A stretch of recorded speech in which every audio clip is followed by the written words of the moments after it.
Here is your complete start sit guide of every running back in every matchup of week 8. If you like this style of tier ranking videos, make sure to hit that like button to show your support to me, and subscribe if you are new to the channel as well. I'd love to help you guys grow your statistical ball knowledge throughout the rest of the season, but I'll let these videos speak for themselves. Starting out with the S tier, we're going to go Breece, Mixon, Saquon, Derrick Henry. Not going to talk about these guys for very long because they're all S tier guys we're going to be starting regardless of your league size. Breece and Mixon both get amazing matchups. Saquon and Derrick Henry both get tougher ones, but still no concern for them. They have to be started regardless.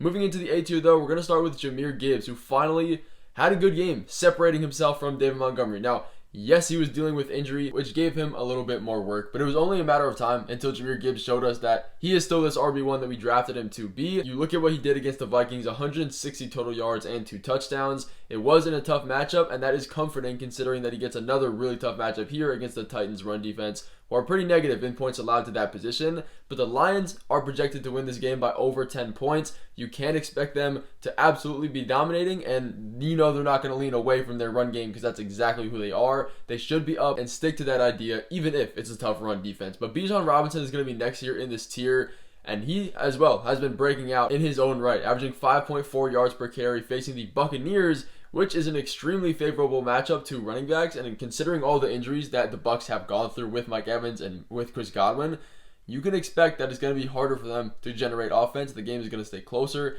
and the Falcons are top 5 in first half points this year. So if the Falcons get a lead, Bijan Robinson is going to dominate with the touches that he does get. And you also have to consider Kenneth Walker next up in this tier, a man that cannot be stopped. He gets the Bills, who allow 4.82 yards per carry and are the second most favorable running back matchup this year. The way you beat the Bills is running the ball on them, and Kenneth Walker is an absolutely amazing running back. He is questionable coming into this game. If he does play, he is 100% going to be started. He gets an insane amount of usage in the receiving game as well, almost more targets than DK and JSN are getting. If he does miss, we're going to be starting Charbonnet in his replacement. Following that with Josh Jacobs, who it sucks that he doesn't get red zone usage. That's like the one big issue with him. Outside of that, he's perfectly fine. He just doesn't get the attempts. He has less red zone rushing attempts than Joe Mixon does, and Joe Mixon has only played 4 games, 2 of them not even seeing more than a 50% snap share because of his injuries. So that's really unfortunate, but the offense is really good. It moves a lot. He gets usage in the receiving game, so it's hard to rank him much higher than this because of the touchdown downside that he has, but he gets a matchup against the Jaguars, who are allowing the 5th most points to opposing running backs this year.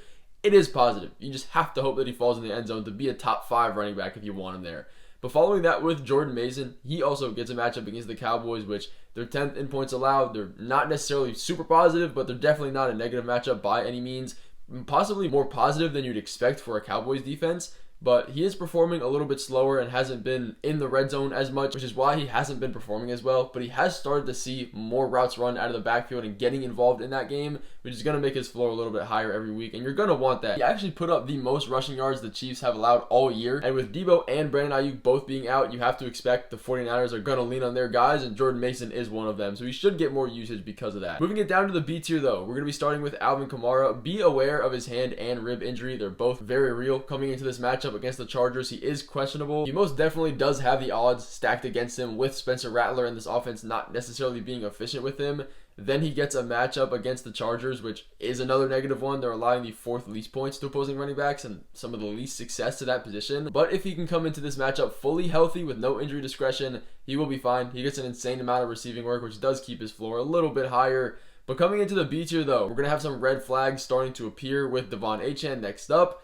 He will be moved down if Tua doesn't play. It's just a fact, but it looks like he will. And he gets a matchup here against the Cardinals, who are 11th in points allowed to running back. So another decent matchup. And we can't forget the 2 games that Achane has played this year without Tua. He put up 14 receptions for 145 receiving yards and a touchdown. That's not even including his rushing statistics. That's just passing numbers. You love to see that. Jonathan Taylor next to Devon Achane here. He's fully healthy apparently coming into this game and the matchup against the Texans, which are definitely a negative matchup, the 8th least amount of points to running backs this year. I would definitely consider your options with Jonathan Taylor and weigh how much risk you can actually take on, because he is going to have his first game back from injury. We saw last year after the injury, it took him a couple games to kind of get acclimated back to his JT self. There is a real chance that they do the same thing here. Nothing has really changed in this offense, and the coaching staff hasn't really either.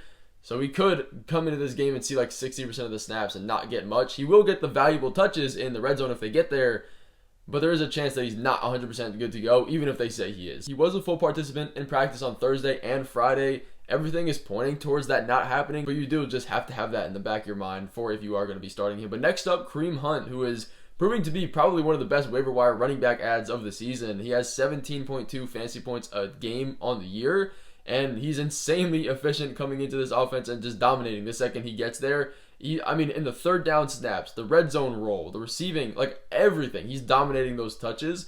Now he gets a great matchup here against the Raiders, who are top 5 in points allowed to running backs this season. If you want to go for the safer option, I'm fine with starting Kareem Hunt over Jonathan Taylor this week. But now we're going to move into the C tier, where it starts getting a little risky. We're going to have James Cook, J.K. Dobbins, and David Montgomery.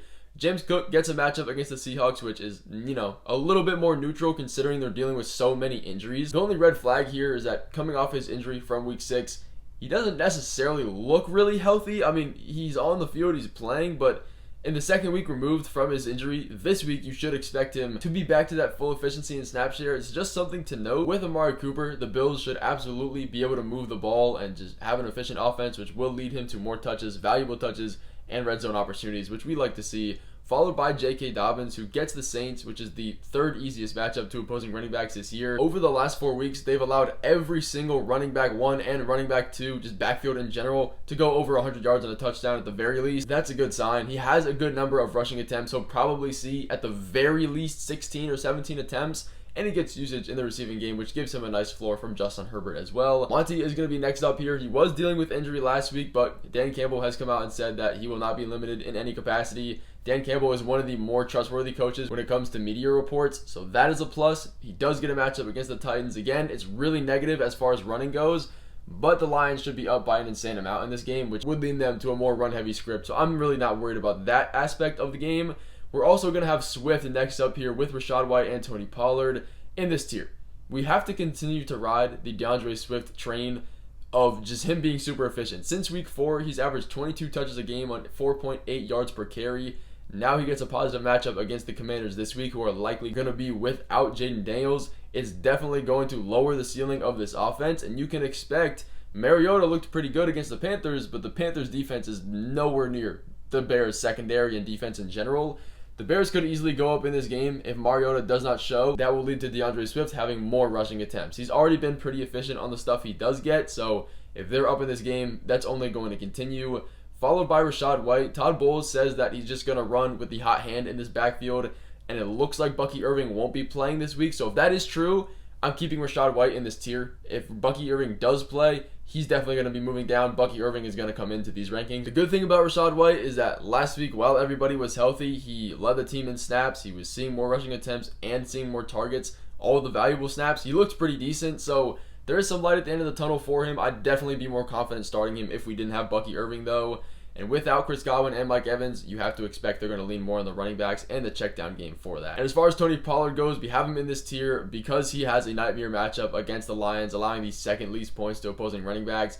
It is very negative. They are not forgiving. They've allowed a little bit of success over the past 2 weeks, but still nothing near what you want to see. The Lions are also projected to win this game by over 10 points, so the rushing attempts probably won't be there, and especially if we have Tyjae Spears coming into this game, the routes run out of the backfield are going to be split more than you'd hope, so there is definitely some red flags, but he can still manage to be efficient. Tyjae Spears is still questionable in this game. He's not ruled in or out yet, but dropping it down to the D tier, we're going to have James Conner and Brian Robinson to start it off.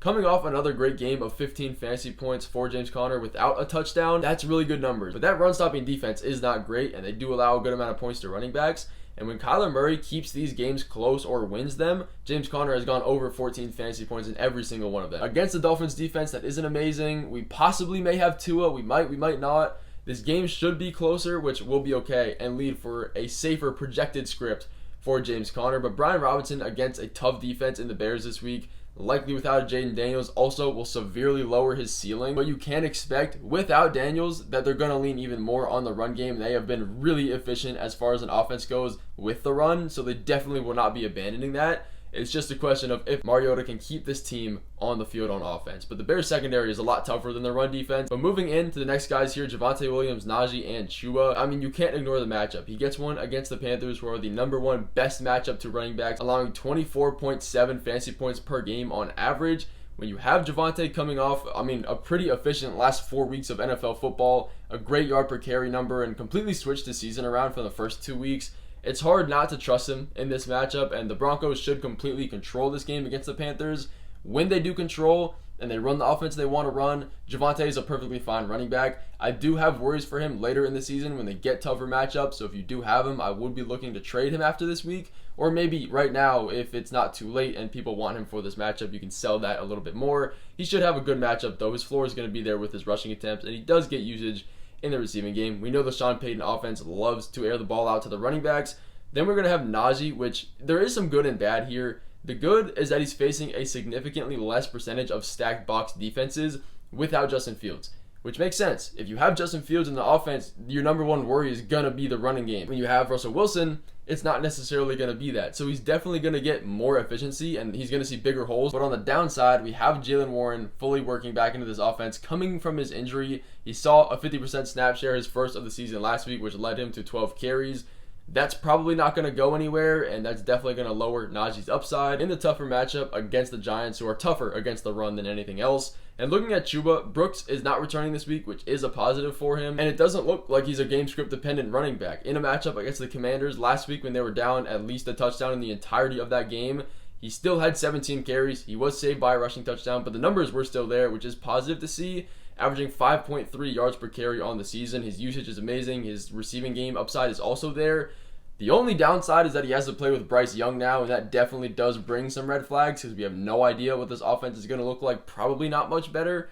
But in the 2 games that he played with Bryce Young this season, he's had 8 attempts on average in both of those games on the ground, averaging 7 fantasy points. So there definitely is some worry here. He looks to be good enough to be able to support himself even with Bryce Young in this offense, though. Moving down to the F tier, we're going to have Rico Dowdle, a guy that is expected to increase his touches per game, said by head coach Mike McCarthy. So he's a pretty trustworthy coach as well as far as media reports. Zeke hasn't had a game over 20 rushing yards since week 1. He really doesn't have any competition in the backfield there, and he does get usage in the receiving game, which we do like to see again, keeping him at a higher upside in PPR leagues. He scored double-digit fantasy points in every single week since week 4. That's going to be followed by Chase Brown, who 100% is the RB1 at this point in touches, red zone usage, pretty much every meaningful touch, third down snaps as well. We love to see that. Now he gets a matchup against the Eagles, which is a tougher one in fantasy points allowed to running backs, but it should be a high-scoring offensive matchup where he hopefully can fall into the end zone at some point and obviously get some receptions to keep him there. So we're going to have Etienne and Bigsby next up here. Travis Etienne is questionable coming into this matchup and is officially a game-time decision. So if you have either of those guys, make sure to monitor that situation as close as you can. But we know exactly what's going to happen with the split between these running backs. Travis Etienne is going to get the receiving work. He's going to get the PPR upside. Bigsby is going to get all of the short yardage and take everything on the ground. There's a good and a bad to that. If Etienne does play, Bigsby is definitely going to be moved down these rankings. If he doesn't play, Bigsby is going to be a good start, a decent start in this matchup here against the Packers, which is a neutral matchup. It's definitely not a bad one, but make sure to drop any questions you have as far as start sit goes in the comments. I try my very best to answer everybody's I possibly can. But then we have Chubb and Ramondre next up here. Chubb is a good running back, still coming back into this offense though, definitely not at a full snap share by any means. Probably won't get that either this week. And they are led by Jameis Winston in a matchup against the Ravens, who have a really good run defense, so there is definitely some downsides with that.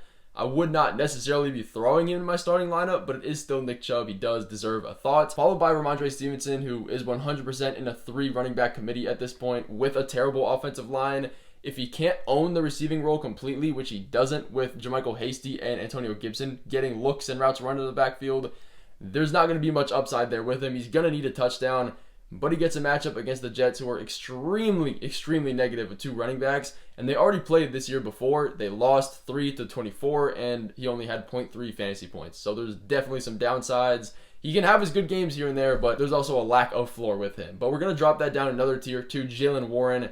When he gets the touches, he's going to be fine. And he seems to get the touches now, 50-50 split with Najee Harris. Tyrone Tracy, another option against the Steelers. It's a very tough matchup. If you want to start him, he is the RB1. Just be aware of that. And that's going to be followed by Alexander Mattison, Zach Moss, Raheem Mostert, and Austin Eckler to finish things out. Thank you guys so much for watching this tier video. I will see you in the wide receiver tiers coming tomorrow. Make sure to not miss that.